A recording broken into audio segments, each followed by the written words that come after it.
देसी साख्ता आईएनएस विक्रांत को बहरिया में शामिल किए जाने के दिन एआईएमआईएम के सदर असदुद्दीन ओवैसी ने सवाल उठाया कि आईएनएस जहाज की बहरिया में शमूलियत से वज़ीर-ए-आज़म नरेंद्र मोदी को चीन के बारे में कुछ बोलने का हौसला मिलेगा, जिसने हमारी सरजमीन के 10 मौज़ूआत पर कब्जा कर लिया है।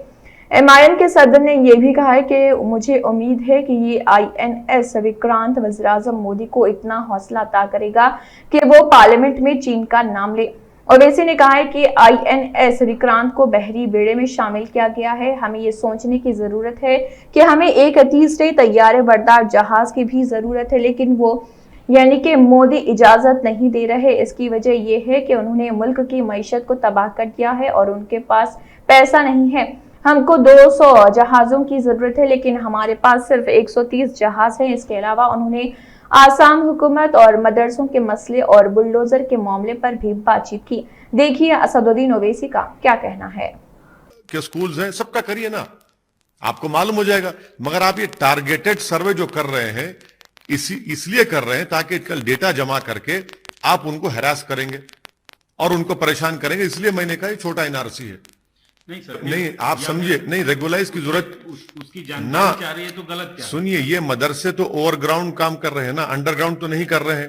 आपके पास तो पूरी इंफॉर्मेशन है, क्या रेगुलाइज करेंगे आप? अरे भाई, आप पिछले 5 साल से उन मदरसों को जो आपके पास रजिस्टर्ड है मदरसा मॉडर्नाइजेशन बोर्ड के तहत उस स्कीम में, आपने 5 साल में सिर्फ 5 महीने की तनख्वाह उनको दी है। मैंने हमारी नेवी को और कोचिन शिपयार्ड को मुबारकबाद दी कि उनकी मेहनत रंग लाई है और हमारे पास आईएनएस विक्रांत जो इंडिजिनस एयरक्राफ्ट कैरियर जिसका कमीशन आज प्रधानमंत्री ने के अपने हाथों से किया, उसका लॉन्च तो 2013 में हुआ था। और हम मुबारकबाद देते हैं नेवी को और कोचिन शिपयार्ड को। साथ ही साथ हमको इस बात को भी सोचना है कि प्रधानमंत्री नरेंद्र मोदी की सरकार हमको तीसरा एयरक्राफ्ट कैरियर चाहिए, उसकी इजाजत क्यों नहीं दे रहे हैं? उसी नेवी में हमको 200 शिप की जरूरत है, हमारे पास सिर्फ 130 है, क्यों नहीं दे रहे इसका परमिशन?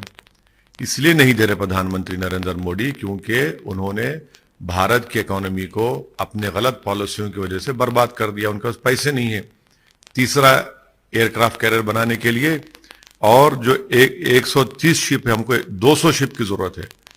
तो ये, और तीसरी बात यह है कि 45,000 टन का ये इतना बड़ा इंडिजिनस एयरक्राफ्ट कैरियर देखकर उम्मीद करते हैं कि देश के प्रधानमंत्री को हिम्मत आएगी और वो लफ्ज चीन अपनी जबान से अदा करेंगे और भारत के पार्लियामेंट में सेशन को बुलाएंगे ताकि चीन जो हमारी जमीन पर कब्जा करके बैठा है 1000 स्क्वायर किलोमीटर पर, जो चीन आज हमारे ग्रेजिंग राइट्स को बंद कर दिया है, करीब 10 किलोमीटर भारत की टेरिटरी में अंदर आ चुका है, जिससे 10 गांव मुतासर हुए हैं।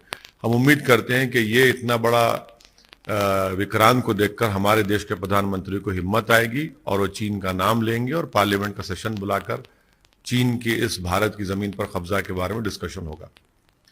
सर, मेरा मानना यह है कि अगर किसी बुलाकर चीन की इस भारत की जमीन पर कब्जा के बारे में डिस्कशन होगा। सर, मेरा मानना यह है कि अगर किसी शख्स के आतंकवादी तंजीम से ताल्लुकात होते हैं तो यकीनन कानून को अपना काम करना चाहिए, उनको गिरफ्तार करना चाहिए और उनको कोर्ट से सजा दिलाना चाहिए। मगर असम में बोगैगांव में जो मदरसे को डिमोलिश किया गया वो कंडेमनेबल है, इसलिए कि हेमंत बिस्वा शर्मा की सरकार ने सिर्फ 12 घंटे का टाइम दिया नोटिस देकर, हाँ, और वो बिल्डिंग 3 साल से मदरसे की वहां पर बनी हुई है।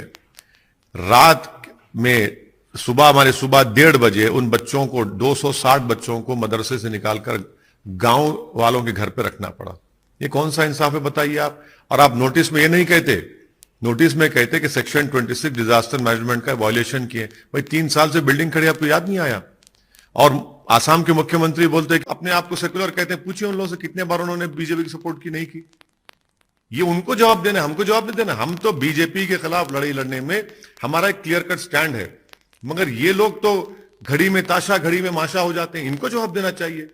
भाई आपने दिल्ली हाईकोर्ट का जजमेंट आया जिसमें कहा गया था फॉरेन फंडिंग नहीं होनी चाहिए पॉलिटिकल पार्टीज की। भाजपा ने कानून लाया रेट्रोस्पेक्टिव इफेक्ट का, तो कांग्रेस ने तायद कर दी। यूएपीए का कानून अमेंडमेंट लाए अमित शाह, कांग्रेस ने और ये तमाम पॉलिटिकल पार्टीज ने उसकी तायद कर दी। ये इनको बताना है।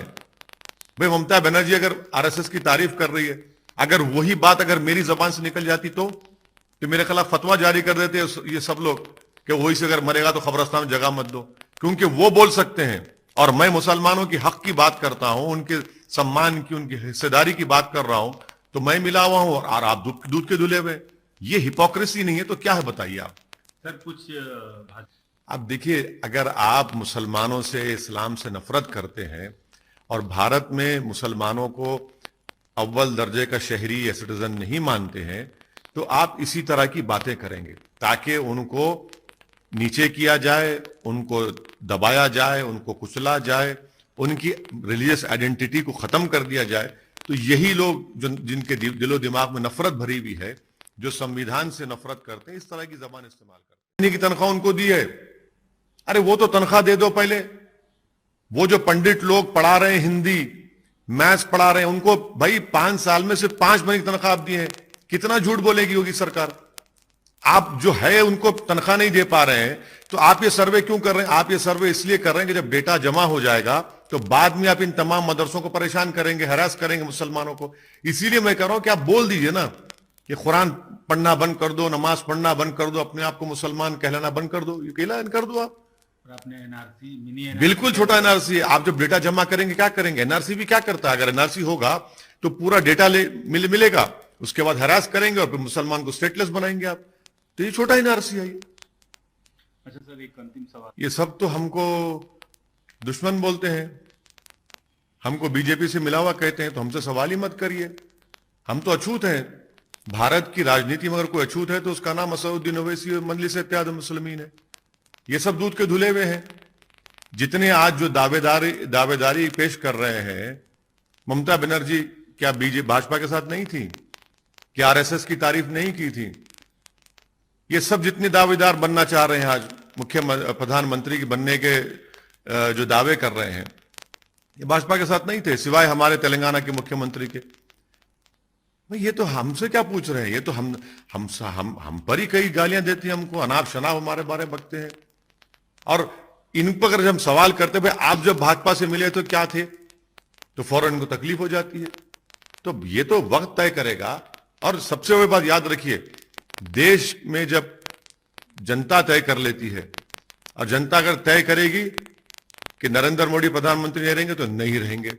जनता अगर तय करेगी कि कोई गुमनाम आदमी को बना देंगे प्रधानमंत्री तो बन जाएगा वो। ये हुआ है भारत की राजनीति में। सर लेकिन क्योंकि आप देखिए, मैं जो लड़ाई लड़ रहा हूं ना, वो सम्मान की, इज्जत की, हिस्सेदारी की लड़ाई लड़ रहा हूं, और इस पर कोई कॉम्प्रोमाइज मैं नहीं करूंगा। मैं मर जाऊंगा, इस पर कॉम्प्रोमाइज नहीं करूंगा मैं। मुझे हिस्सेदारी की मैं बात करता हूं, सम्मान की, हक की बात करता हूं, ये हमको मिलना चाहिए। अगर आप ये समझ रहे हैं कि इन सब चीजों को भूलकर